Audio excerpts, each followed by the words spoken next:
Olá, vamos a uma aulazinha agora sobre escatologia. Irmãos, isso aqui não é uma aula de faculdade, de não sei o que, não. É coisa para leigo, coisa simples, bem... Eu ainda tenho que me aprofundar muito, mas isso aqui é uma espécie também de treinamento para mim, né? E a doutrina das últimas coisas. Escatologia significa a ciência que estuda as últimas coisas, o que vai acontecer lá no futuro. Tudo que está escrito ali em Apocalipse vai realmente acontecer? A escatologia faz parte disso. Existem algumas passagens bíblicas do Velho Testamento que falam a respeito dos tempos futuros? Existe, né? Não é o caso que nós vamos ver hoje aqui, não. Hoje aqui está um negócio bem simplesinho, tá? A gente vai assim...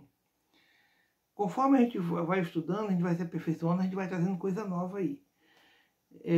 Tipos de morte. Na escatologia existe a morte física, a morte espiritual e a morte eterna. Na escatologia. A morte física está lá em Eclesiastes 2:7.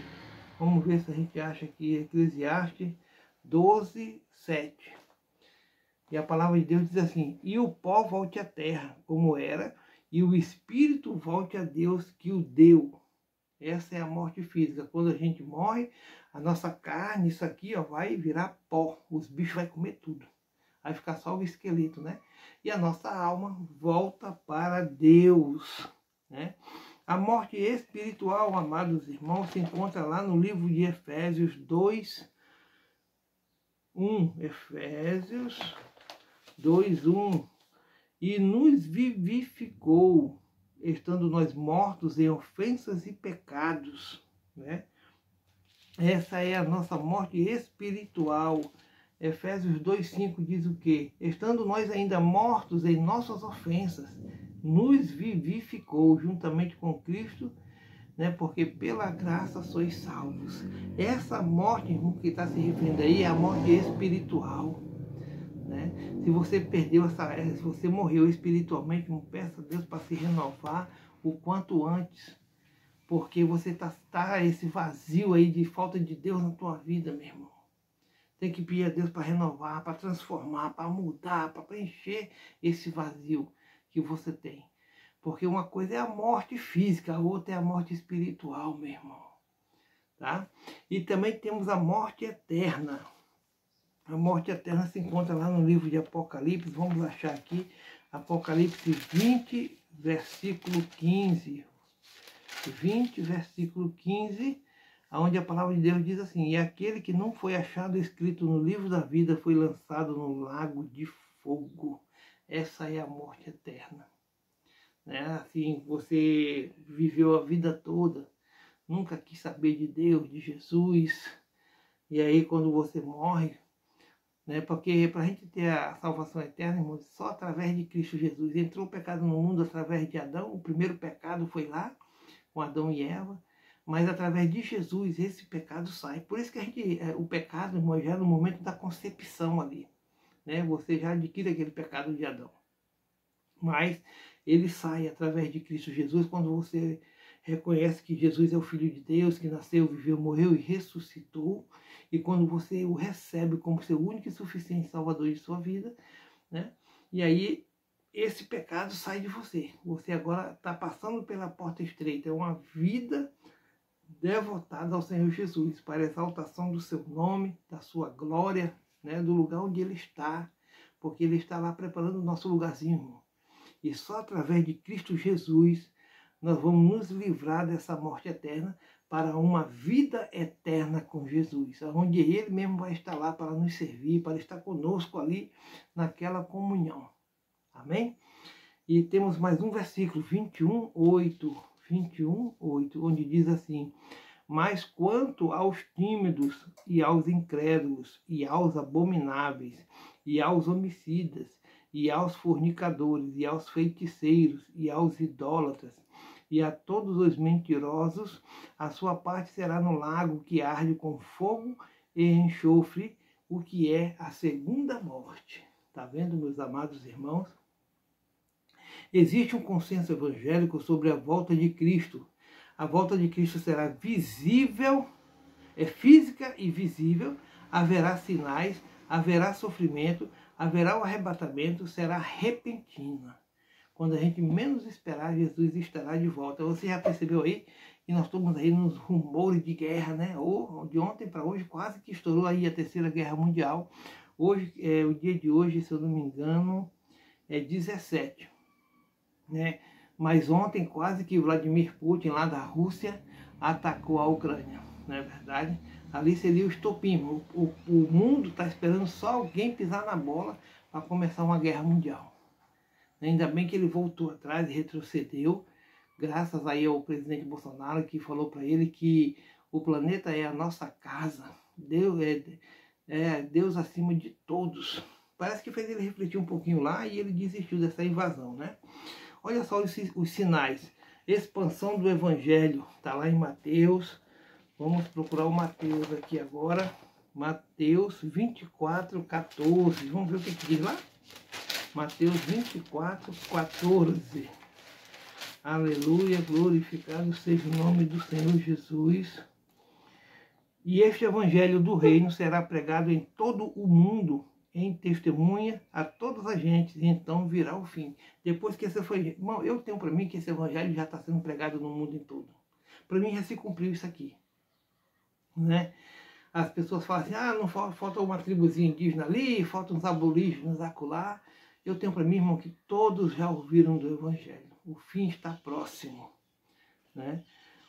Sofrimento, né? Tá lá, todo Mateus 24 está falando o sermão profético, o princípio das dores, todo o capítulo 24, né? E aqueles dias, se aqueles dias, os dias de tormento não fossem abreviados, nenhuma carne se salvaria. Quer dizer que todos no planeta morreriam.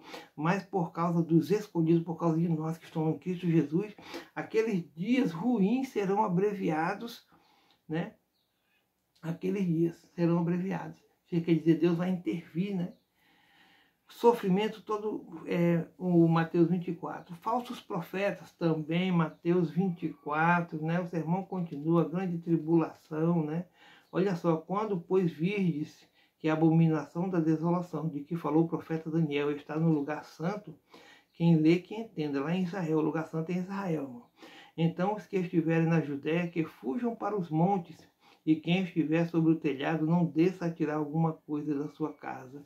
Quem estiver no campo, não volte atrás a buscar as suas vestes, mas ai das grávidas e das que amamentarem naqueles dias, e orai para que a vossa fuga não aconteça no inverno e nem no sábado, porque haverá então grande aflição, como nunca houve desde o princípio do mundo até agora, tampouco haverá jamais, né? A apostasia, irmão, Tessalonicenses, vamos ver se a gente acha Tessalonicenses, assim, eu sou ruim para achar esses textos aí, Tessalonicenses, vamos ver se a gente acha, não é impossível da gente achar não, aleluia, tá nesse meio aqui, Tessalonicenses,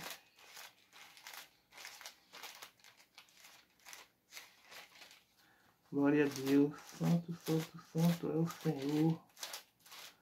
Tessalonicenses, 2 Tessalonicenses, capítulo 2, verso 3. Capítulo 2, verso 3. Ninguém de maneira alguma vos engane, porque não será assim sem que antes venha a apostasia, né? E se manifeste o homem do pecado, o filho da perdição. Aleluia, é isso aí. Quem é o anticristo, né? Esse é o anticristo, o filho da perdição é o anticristo, né?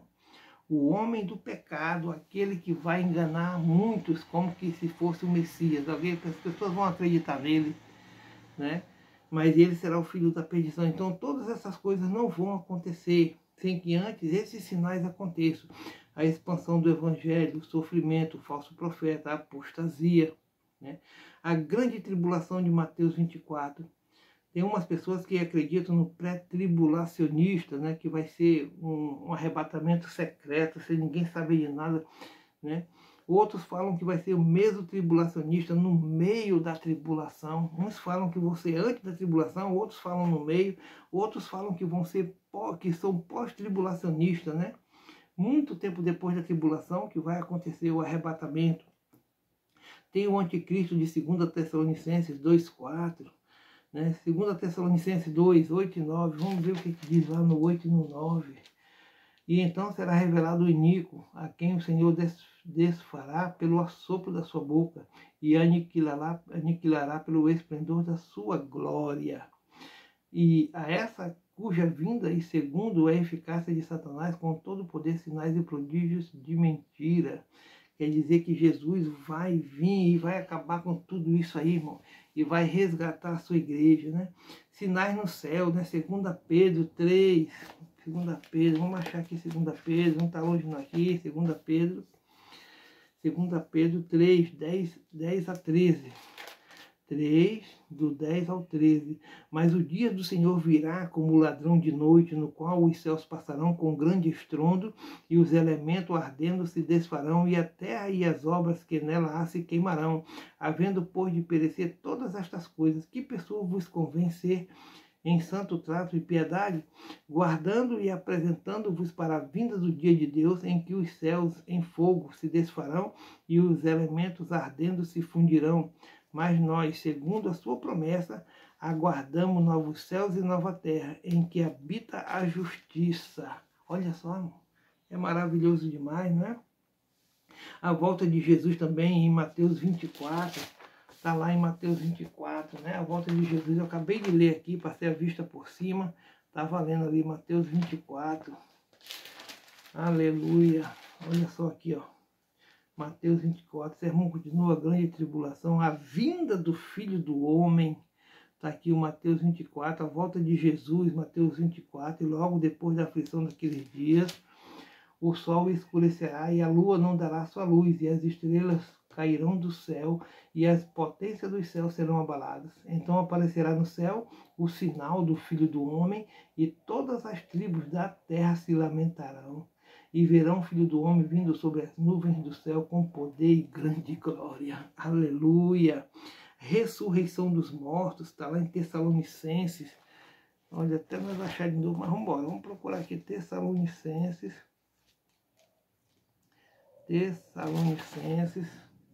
Aleluia, 2 Anticristo. Ressurreição dos mortos, 1 Tessalonicenses 4, do 13 ao 17, onde diz assim, ó: não quero, porém, irmãos, que sejais ignorantes acerca dos que já dormem, para que não vos entristeçais como os demais, que não têm esperança, porque se cremos que Jesus morreu e ressuscitou, assim também aos que em Jesus dormem, Deus os tornará a trazer com ele. Dizemos-vos, pois isto, pela palavra do Senhor, que nós, os que ficarmos vivos para a vinda do Senhor, não precederemos que dormem. Quer dizer, os que dormem, os que estão mortos, ressuscitarão primeiro, porque o mesmo Senhor descerá do céu com alarido e com voz de arcanjo e com a trombeta de Deus, e os que morrerem em Cristo ressuscitarão primeiro. Depois nós, os que ficarmos vivos, seremos arrebatados juntamente com eles nas nuvens, a encontrar o Senhor nos ares, e assim estaremos sempre com o Senhor. Glória a Deus, que maravilhoso, né? Apocalipse também, juízo final, Apocalipse 20, do 1 ao 6. O que diz lá no capítulo 20, do 1 ao 6? A palavra de Deus diz assim, meus irmãos: e vi descer do céu um anjo que tinha a chave do abismo e uma grande cadeia na sua mão. Ele prendeu o dragão, a antiga serpente, que é o diabo e Satanás, e amarrou-o por 1000 anos, e lançou no abismo, e ali o encerrou e pôs seio sobre ele, para que mais não engane as nações, até que os 1000 anos se acabem, e depois importa que seja solto por um pouco de tempo, né? E pôs selo, irmão, não é seio não, e pôs selo sobre ele, né? Para que mais não engane as nações, até que os 1000 anos se acabem, e depois importa que seja solto por um pouco tempo. E vi tronos, e assentaram-se sobre eles aqueles que foi dado o poder de julgar, e vi as almas daqueles que foram degolados pelo testemunho de Jesus e pela palavra de Deus, e que não adoraram a besta, nem a sua imagem, e não receberam o sinal da testa nem na mão, e viveram e reinaram com Cristo durante 1000 anos. Quer dizer, meus amados irmãos, que a gente tem que permanecer firme na presença do Senhor, porque tudo isso, amados irmãos, vai se cumprir, né? Mas os outros mortos não reviveram, até que os 1000 anos se acabaram. Esta é a primeira ressurreição. Bem-aventurado e santo aquele que tem parte na primeira ressurreição. Sobre estes não tem poder a segunda morte, mas serão sacerdotes de Deus e de Cristo e reinarão com ele 1000 anos. Glória a Deus. A gente está nessa caminhada aí, esperando alcançar, né, essa salvação que nós temos em Cristo Jesus. E aí, meus amados irmãos, tem alguém que pensa assim, o milênio, né? Tem os amilenistas, os pré-milenistas, o pós-milenista, né? Nós, assim, o pré-milenista, irmãos, é a mesma coisa das pessoas que pensam que o milênio é antes da vinda de Jesus. Tem uns que pensam que o milênio vai ser durante a vinda de Jesus e tem uns que pensam que é depois da vinda de Cristo esse milênio. Tem tanta coisa, mas se a gente fosse aprofundar nisso aqui, mas isso aqui é só uma pincelada, né? Olha só o que eles estão falando assim, ó. Jesus, quem pensa no pós-milenista? Jesus vai voltar no final da história, no futuro, né? Melhoras antes da vinda de Cristo. Quer dizer que tudo tem que... Esse é o pós-milenista. Ele pensa que Jesus vai voltar depois do milênio. Tem uns que é durante o milênio, tem uns que é antes do milênio. Então, assim, tem todo esse tipo de corrente para a gente estudar, mas isso aí demora muito.